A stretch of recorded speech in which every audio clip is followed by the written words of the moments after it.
In the springtime of 1941, the eastward-bound trains lumbered along, their carriages filled to overflowing with young men in their Feldgrau uniforms. These men, some sitting on the wooden benches, others fast asleep on their backpacks, spent their time smoking and sharing stories, vivid tales of a war that they firmly believed would be over swiftly. An enemy they confidently predicted would be vanquished within just a few weeks, and at Christmas they envisioned themselves celebrating joyously back home with their loved ones. At the train stations, wives, mothers, sisters, and fiancés stood and raised their hands in farewell.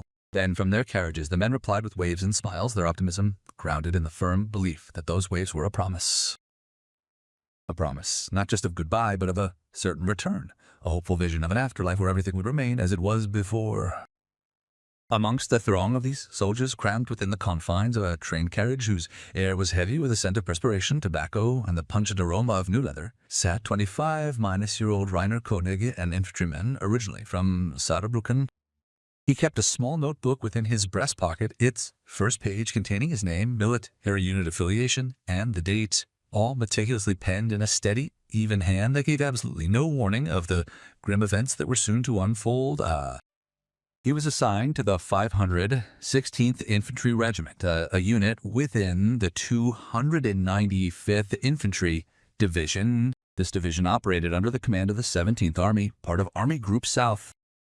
As the war continued, it would become informally known as the Doppelkappe Division, a nickname derived from its distinguishing emblem, the double horse's head. The summer of 1919 saw the division, one among many, preparing for the imminent advance into Ukraine. The atmosphere within the companies was a complex mix of palpable tension and a curious, almost overconfident belief in victory, a confidence fueled by the swift and decisive successes of the first weeks of the conflict. The news from the front sounded like reports of victory from a military exercise. Cities fell within days. As the enemy seemed to be withdrawing, there was a noticeable lightness in the letters Rainer sent home. This sense of ease would have struck him as quite foreign and nearly unbearable at a later time had he ever reread these lines. We are marching and it is going faster than expected. People here say it should all be over within the next few weeks. Eric says, we will be back home by Christmas. I believe him. During those first crucial weeks at the front, Rainer found himself closest to Eric Vogt, a similarly aged private, originally hailing from a small village near the city of Trier, one of those rapid-fire friendships forged in the crucible of frontline camaraderie through the sharing of cigarettes, the collective endurance of long patrols, and the deeply shared experience of facing the ever-present danger. And there was a bond that felt remarkably like a true friendship, a connection that would have likely taken years to develop in peacetime. Feldwebel Lange, a quiet, gaunt man in his late 30s who had already been in Poland and France, watched the confidence of the younger soldiers with an expression Rainer could not interpret at the time. Not an agreement, not an objection, but rather a kind of patient waiting, as if he possessed some knowledge that the others would eventually come to grasp. Lang spoke little, but when he did speak, the men listened. And once, when the company was resting in a Polish village on a warm evening and someone used the word easy victory, he said only one sentence, which Rainer wrote down in his notebook without understanding it. Ha kusha ha kusha. There are no easy victories. There are only victories whose price is not yet known. What Rainer Koenig and his division endured in the weeks that followed is a testament to the enduring human capacity for suffering, a chapter in the summer of 1941, a chapter often overlooked in the collective memory, overshadowed by the more significant disasters of Kiev, Stalingrad, and Kursk.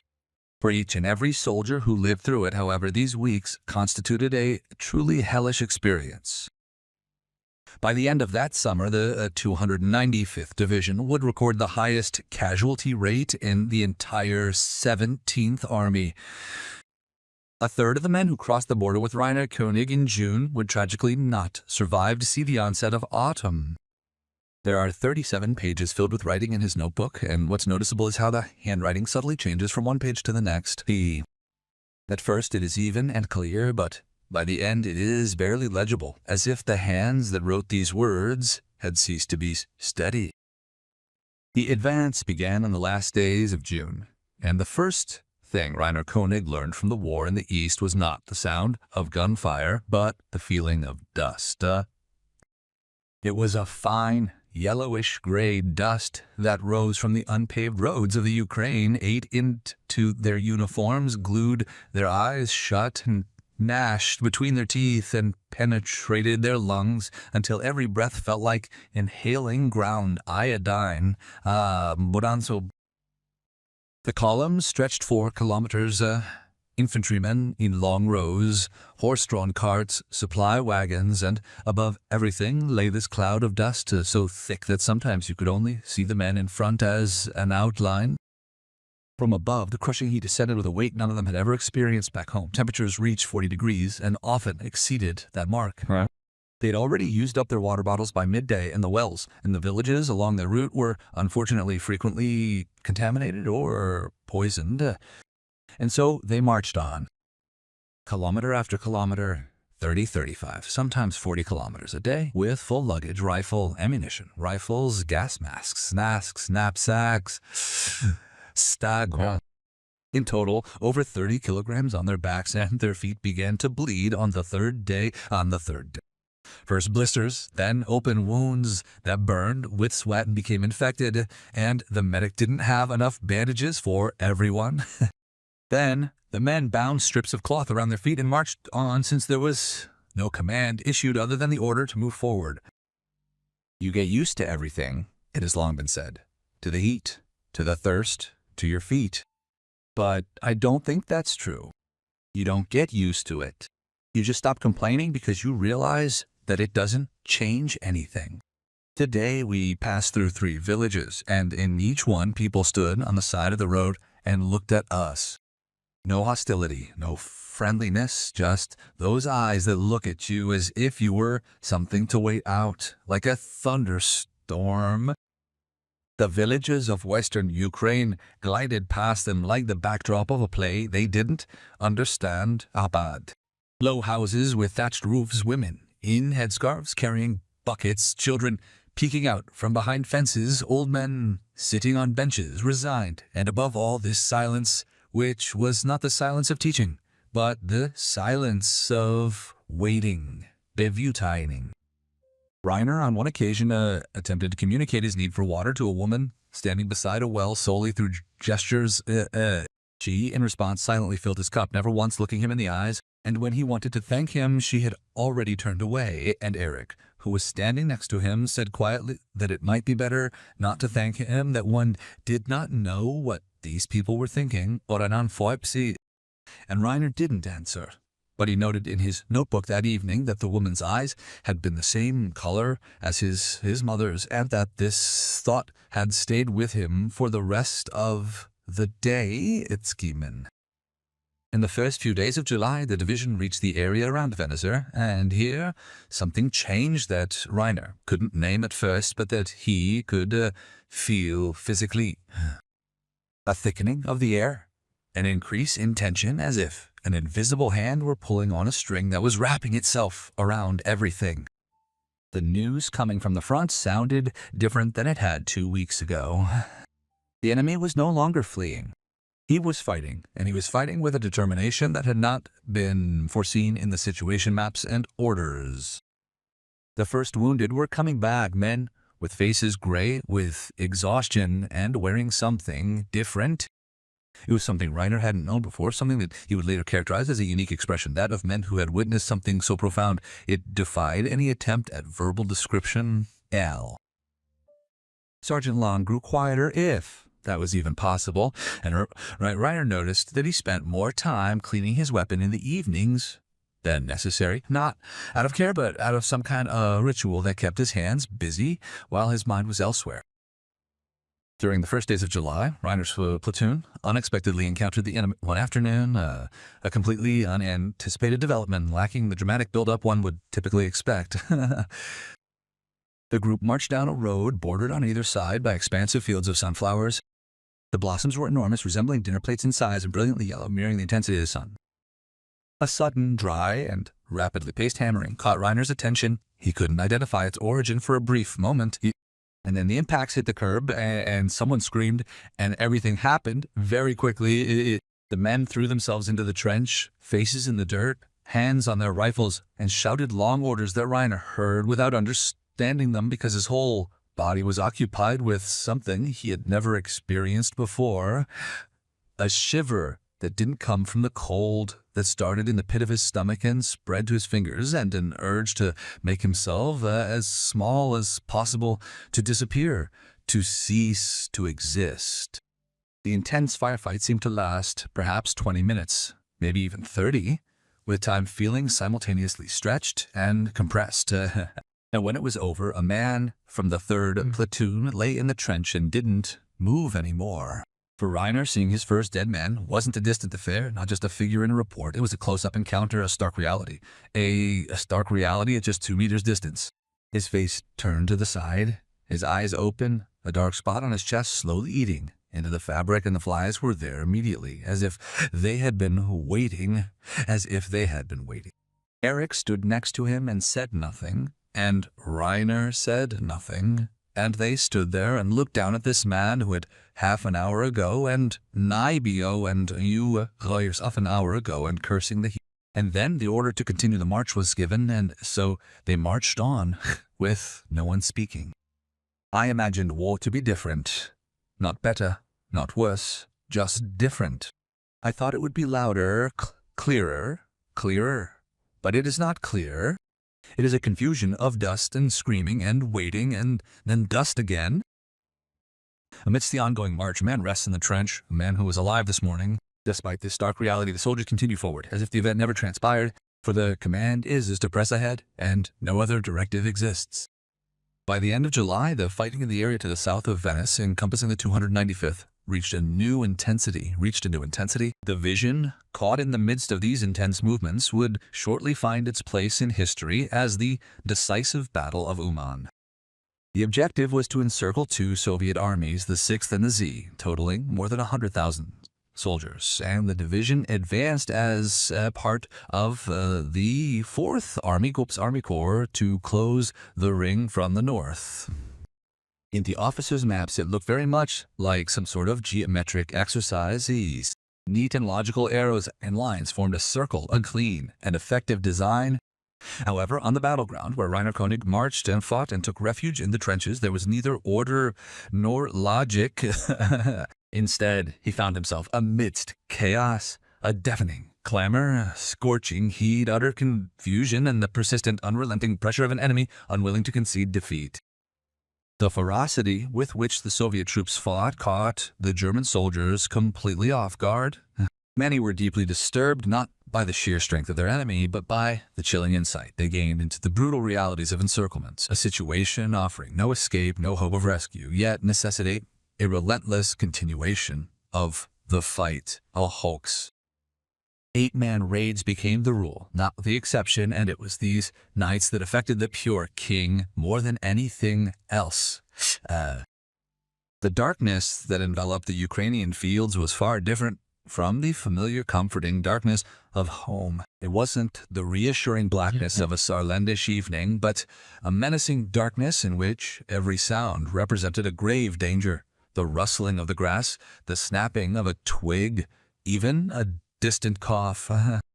And then, without transition, the sudden roar of voices, the muzzle flash in the darkness, shots from all directions at once, screams in a language they did not understand. And the worst of all, was that you couldn't see where you were shooting, that you were firing into the darkness and didn't know whether you were hitting or whether the darkness was firing back. And in the morning, there were bodies lying in front of the position, sometimes only a few meters away, and you wondered how close they had come before they fell.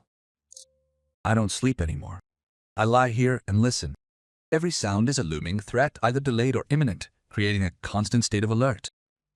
Eric advises that one should sleep whenever possible, as there is no guarantee of future opportunities for rest. But I can't. When I shut my eyes, I see things that I wouldn't ordinarily see during the daytime. Facial features. The face of the man in the ditch. Other facial features. I don't know if it's fear. It doesn't feel like fear. It feels like something that has no name. With the complete closure of the encirclement around the Soviet forces at Uman on August 2nd, a new and unprecedented phase of combat commenced for the men of the 295th Division. The besieged forces made desperate attempts to break out. These attempts weren't characterized by organized, coordinated offensives, but rather by wild, frantic charges. The size of these charges varied greatly, sometimes numbering hundreds, other times barely dozens. These were groups of soldiers who had absolutely nothing left to lose, fighting with whatever weapons came to hand: rifles, bayonets, spears, and even bare hands. And there were moments when the lines broke and the fighting became hand-to-hand combat, man-to-man. And in those moments, everything that had ever been learned about war ceased. All tactics, all training, everything was reduced to a single primitive question: Udig, him or you? 100 years old, Rainer Koenig from Saarbrücken, found himself in a Ukrainian wheat field fighting for his very life against a complete stranger. He caught a glimpse of the man's face, a fleeting, fractured impression during the muzzle flash, a young face, possibly the same age as himself, marred by dirt and distortion. Gone. And after that, he sat in the trench, and his hands were shaking so badly that he could not hold his mess tin, Nakirol. And Eric sat down next to him and put his hand on his shoulder and said nothing, because there was nothing to say. On the night of August 5th came the attack that changed everything. As the night crumbled into the dawn, Rainer lay in a hastily dug makeshift position at the edge of a nameless village whose name he would never learn. Next to him were Eric and 3 other men, while Sergeant Long was stationed 20 meters to the right, taking cover behind an overturned cart. It all began with a barrage of artillery fire, heavy explosions that shook the ground violently, as if the earth itself was trying to shed the onslaught. Suddenly, the darkness unleashed the fury. Scores, perhaps hundreds of voices rent the silence, their screams echoing through the void. Then the shadows materialized, shadowy figures emerging as if from nothingness.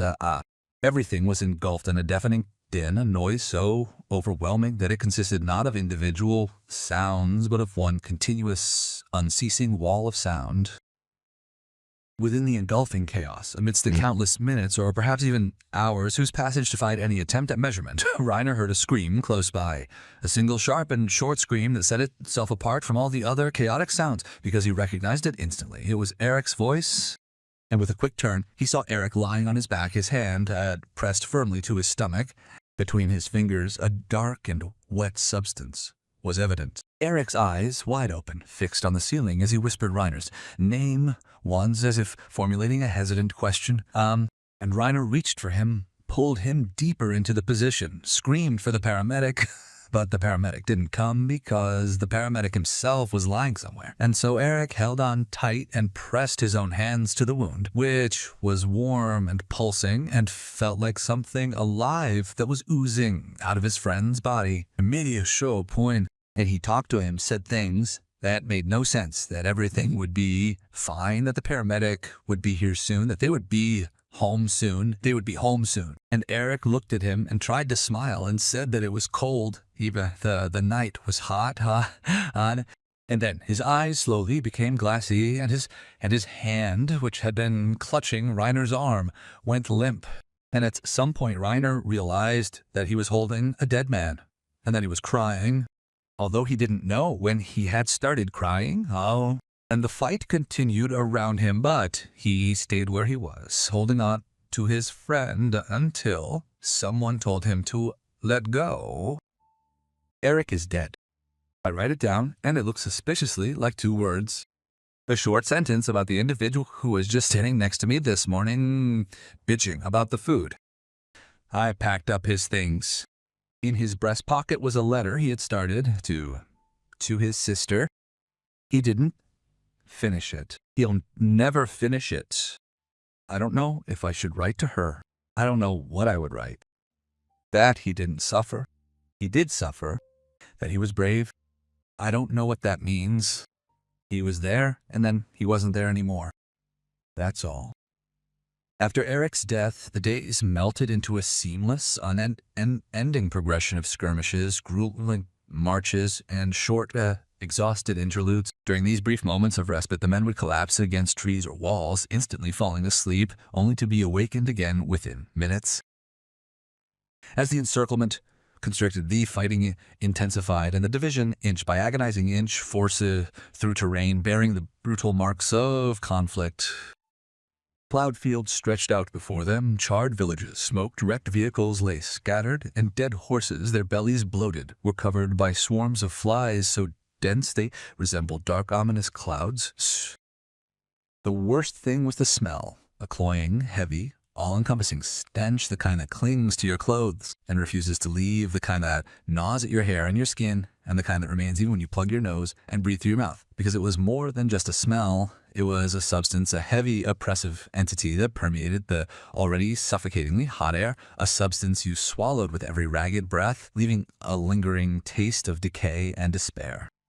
Reiner ceased eating, not driven by conviction, but by the sheer impossibility of his body accepting sustenance in this stifling air. Sergeant Long commanded him to eat, his words calm and free from any hint of sharp rebuke. His voice conveyed a profound understanding. A soldier who refused nourishment would rapidly become a soldier unable to perform their duty. During these days, Reiner saw the columns of prisoners for the first time. There were thousands of them, being led out of the shrinking encirclement. Long, endless rows of men in dirty, torn uniforms, no arms, some wounded, some barefoot, some so exhausted that they could only stagger and had to be supported by their comrades. They walked with their heads bowed, and Reiner stood by the side of the road and watched them. And what struck him more than the fighting and the noise and the death were their faces. They were not the faces of enemies, not the faces of monsters, as the propaganda had described them. These were the faces of young men.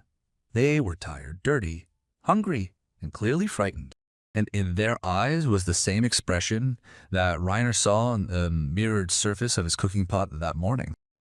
The expression on the faces of people who had endured something that had irrevocably altered their lives and were struggling to find a way to continue living with the consequences. A man in the column, hardly older than Reiner, stopped for a moment and looked at him directly, not hostilely, not pleadingly, just with a look that said he understood that the man on the other side of the street was going through this same thing. For a moment, Reiner did not break his gaze. There they stood, two young men dressed in uniforms belonging to opposing sides, yet bound by something more powerful than the forces separating them. The man was then pushed forward by the moving column, and in that instant, the moment had concluded. Today I witnessed the grim sight of a dead soldier, a member of your forces, lying at the edge of a field. In his jacket pocket was a photo. Standing in front of a small house which is surrounded by a fence is a woman, with her two children, a boy and a girl. On the reverse side was something written, though I'm unable to read it because it's in her characteristic handwriting. I took the photo with me. I don't know why. I should have left it there, but I couldn't. In the grime and filth of the floor, it lay next to the lifeless body of a man, and my mind conjured up a picture, a woman somewhere, patiently anticipating a letter that would never arrive, two children yearning for a father who would never return home. They remained unaware, and perhaps would forever be unaware, of the fate that awaited him. I inserted the photo between the pages of this particular book. I don't know what to do with it. I don't know what to do with anything. On August 8th, the fighting in the pocket stopped. There was no clean conclusion, no surrender easily quantifiable with a specific date and time. Instead, what we experienced was a protracted, agonizing decline resembling the death throes of a creature of immense size. Sporadic gunshots becoming less frequent, than silence, then another gunshot, then silence once more, and lastly, just the silence, heavier than all noise because it held everything that had been there before. And because in their absence one could hear the voices one would never hear again. This morning, Reiner stood on a hill, his gaze sweeping across a field that had ceased to be a field. Instead, it was a desolate landscape, littered with craters, debris, and the stark reality of bodies. And he tried to count and stopped counting, and just stood there and watched, and next to him stood Sergeant Long, who, for the first time in weeks, said something that was not an instruction, not an order, but a statement spoken quietly and almost to himself. B. If that is a victory, then I do not want to experience defeat. Lang received a wound to the thigh from a shrapnel fragment during the afternoon of that day. Such is one of war's absurd and cruel gifts. It arrived, unfortunately, just as the fighting stopped. A stray piece of metal from an unexploded ordnance went off during the cleanup operations. 4 men carried him on an improvised stretcher to the first aid station, and as they carried him past Reiner, Lang reached for Reiner's hand and squeezed it briefly and firmly and said nothing. And Reiner said nothing, and then Lang was gone. There was Reiner, alone, surrounded by men he didn't know. The reason was simple. His familiar companions were either dead, injured, or so transformed by the ordeal that he didn't recognize them. The company was being filled.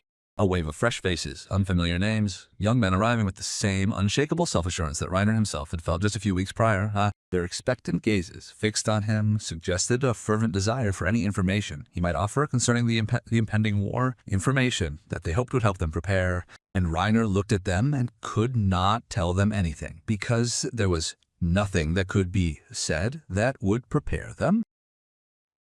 He noted that his mannerisms were starting to mimic his old habits ingrained over a period of time. He moved slower, spoke quieter, and cleaned his weapon, with painstaking care, meticulously avoiding the gaze of the new arrivals. This behavior stemmed not from indifference, but from a powerful instinct, a deep-seated understanding that it was unwise to become attached to faces that might soon disappear from his life. The volume of his notebook entries dwindled considerably. When he did find the time to write, the entries he made were noticeably shorter and more restrained, almost as though the language itself had become less capable of conveying the intensity of his feelings. Handlings. The new men ask what it's like. I say, it's loud. That's all I say. It's loud. I don't say what it smells like. I don't say what it feels like when someone dies next to you.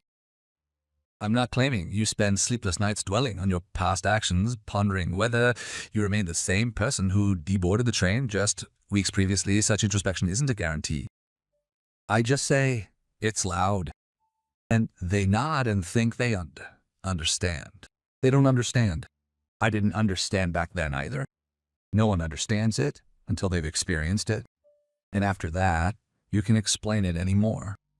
With the march east only days away, Reiner found himself sitting alone one evening, his back against a stone wall. He was looking through his notebook, and as he did so, a photograph unexpectedly fell out, the picture he'd found on the dead Soviet soldier. The woman in the picture was smiling into the camera. A warm, carefree smile graced her face, and the children, a boy perhaps 5 years old and a girl perhaps 3, stood beside her gazing at the camera lens with wide-eyed wonder. And beyond them lay the little house, complete with its quaint fence, and upon that fence a cat was perched.